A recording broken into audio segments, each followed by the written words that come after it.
You ever walk into a room and just forget why you went in there? Or start telling a story and halfway through, the ending just slips right out of reach? We've all had those moments, some of us since our 20s. But as we get older, they seem to show up a little more often, don't they?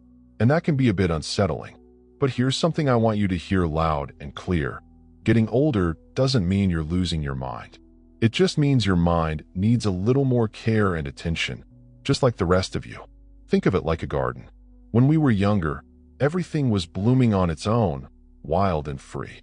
Now, well, the soil's still rich, the roots are strong, but it helps to prune, water, and maybe pull a few weeds now and then.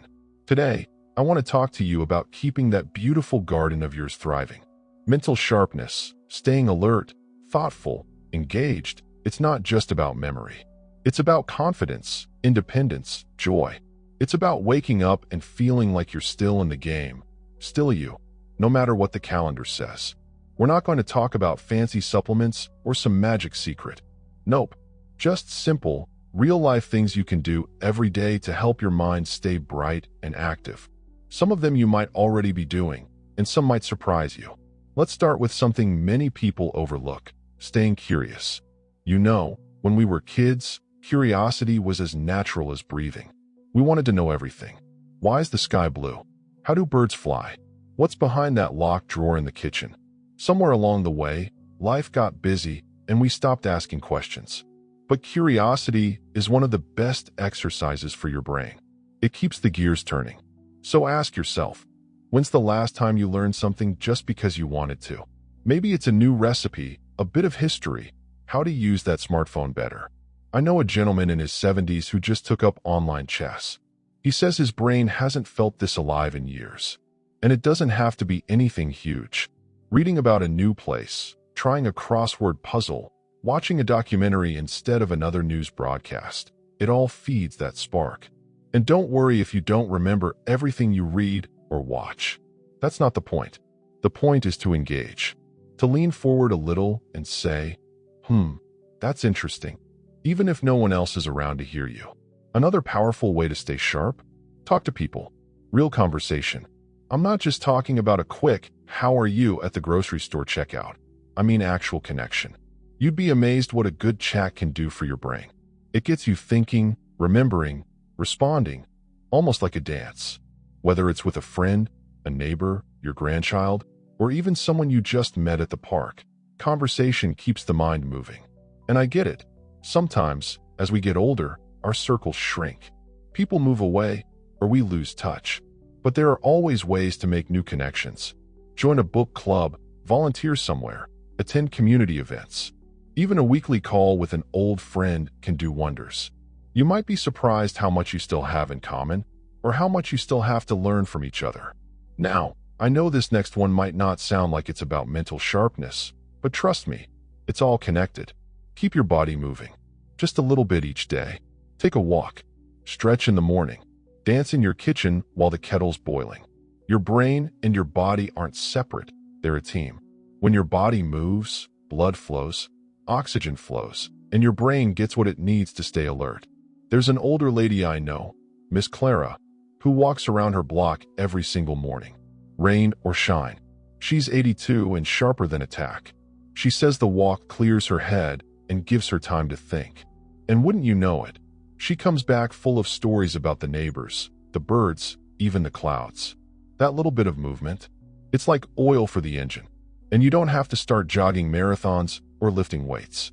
Just move in ways that feel good. Your brain will thank you. You see, keeping your mind sharp isn't about doing big, dramatic things. It's about staying engaged with the world, with yourself, with others. It's about feeding your curiosity, having conversations that matter, and remembering that every single day is a chance to grow. And speaking of growth, there's something else that plays a big role in mental sharpness, and it has to do with something we all experience, whether we like it or not. Stress. That's right. Whether it's a small worry nibbling at the back of your mind, or something heavier that weighs on your shoulders, stress can cloud your thinking in ways you might not even notice. You might find yourself getting more forgetful, more irritable, or just feeling mentally tired even when you haven't done much.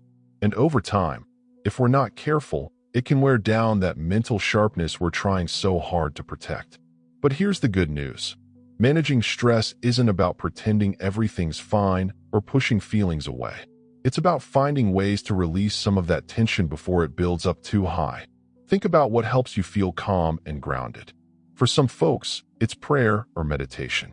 For others, it's gardening, knitting, sitting quietly with a cup of tea, or even just stepping outside and breathing deeply for a minute. There's a gentleman I used to see at the park every morning. Rain or shine, he'd sit on the same bench, close his eyes, and just breathe. Nothing fancy, just a quiet moment to himself before the day started. I asked him once what he was doing. He smiled and said, "I'm keeping my mind clean, like I do with my glasses." Isn't that lovely? We clean our homes, our dishes, even our cars, but our minds? They need care too. And speaking of the mind, let's talk about something that's often overlooked but incredibly important: routine. Now, I know routine might sound boring, but it's actually one of the best tools we have for mental clarity. Having a rhythm to your day, even if it's loose, gives your brain a sense of order. When your days have shape, your thoughts often do too. Think about how different you feel when your morning starts with intention. Maybe a little stretch, a healthy breakfast, and a few minutes doing something you enjoy, versus those days where you wake up feeling rushed, scattered, or unsure of what comes next. Even something as simple as setting a small goal for the day, like calling a friend, reading a chapter of a book, or organizing that drawer that's been bothering you, can give your mind a sense of purpose. Routine doesn't mean rigidity. It means giving your day some friendly signposts so you don't feel like you're floating through it. And it also makes room for something else that keeps the brain young: learning. Yes, learning. You might be thinking, "I've done my learning. I went to school, raised a family, worked hard for years." And you're absolutely right. You've lived a full life. But that doesn't mean your brain has finished its journey. In fact, it loves being challenged. Not stressed, challenged. There's a difference. You ever try learning a new card game, or a dance step, or even using one of those new gadgets your grandkids are always talking about? Maybe it's something you've been curious about for years, but never had the time to explore. I met a woman in her 60s who finally started learning Spanish because she wanted to be able to speak to her great-grandchildren more fluently. And you know what? Every week, she picked up a little more. Not only was she proud of herself, but her confidence and memory improved, too. Learning keeps the brain flexible, like stretching keeps the body limber. And it's not about doing it perfectly. It's about giving your brain something to chew on, something new to process and connect with what you already know. That spark of discovery, it lights up something inside. But I'll tell you something else that matters just as much, if not more: laughter. Yes, good, old-fashioned laughter. When's the last time you laughed so hard your sides hurt? Or told a story that had someone else in stitches? Laughter is like sunshine for the brain. It lifts the fog, releases tension, and reminds you that life, no matter how serious it gets, still has moments of joy. There's this older couple I know who've been married over 50 years. They tease each other constantly. Nothing mean, just playful little jabs. And they laugh. A lot. You can tell it's one of the secrets to their lasting bond.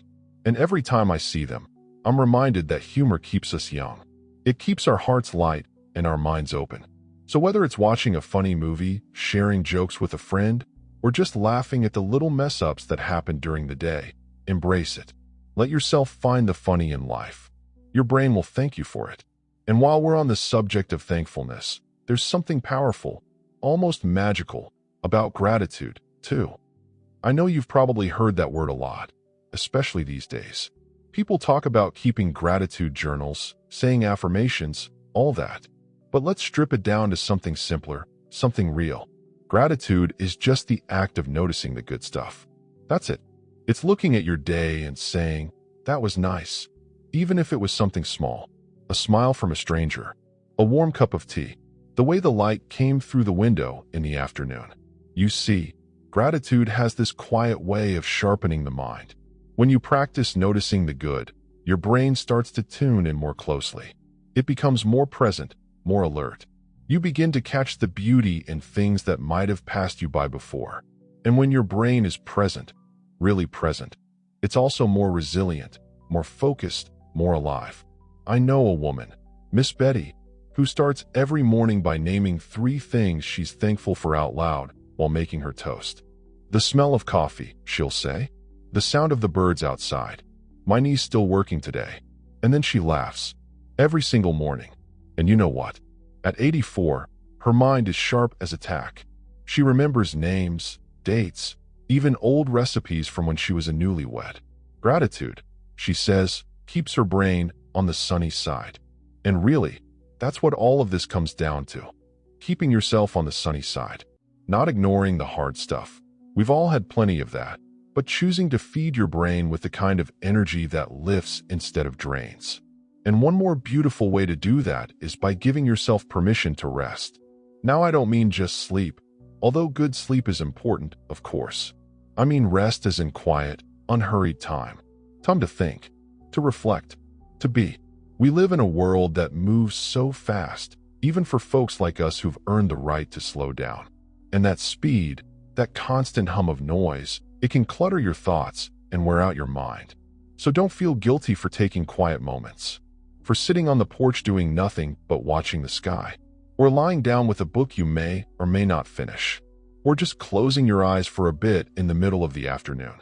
Rest isn't laziness, it's nourishment for the brain. It's like turning the lights off in a room for a while so things can reset. And here's the truth. Your brain still works beautifully, even if it's different than it was at 30 or 40. It's wiser now, more experienced. Maybe it's not as quick with names, but it's full of insight, of stories, of patterns and lessons in love. That's worth celebrating, and it's worth protecting. You're not past your prime. You're in a different prime, a season of deeper thinking, richer memories, and quieter joys.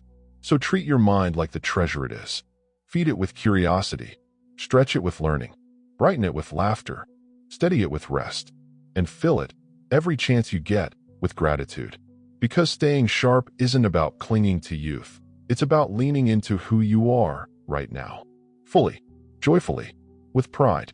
And if you've made it this far in the video, I hope you're feeling encouraged. I hope you're reminded that there's still so much you can do to stay mentally strong and engaged, no matter your age.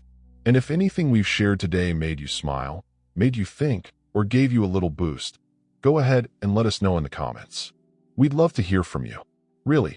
And if you haven't already, consider liking this video and subscribing to our channel. Here at Moments with Elders, we're all about wisdom, warmth, and walking this road together. One story, one smile, one step at a time. Because you, my friend, are not done growing. You're not done learning. And you are never too old to feel young again.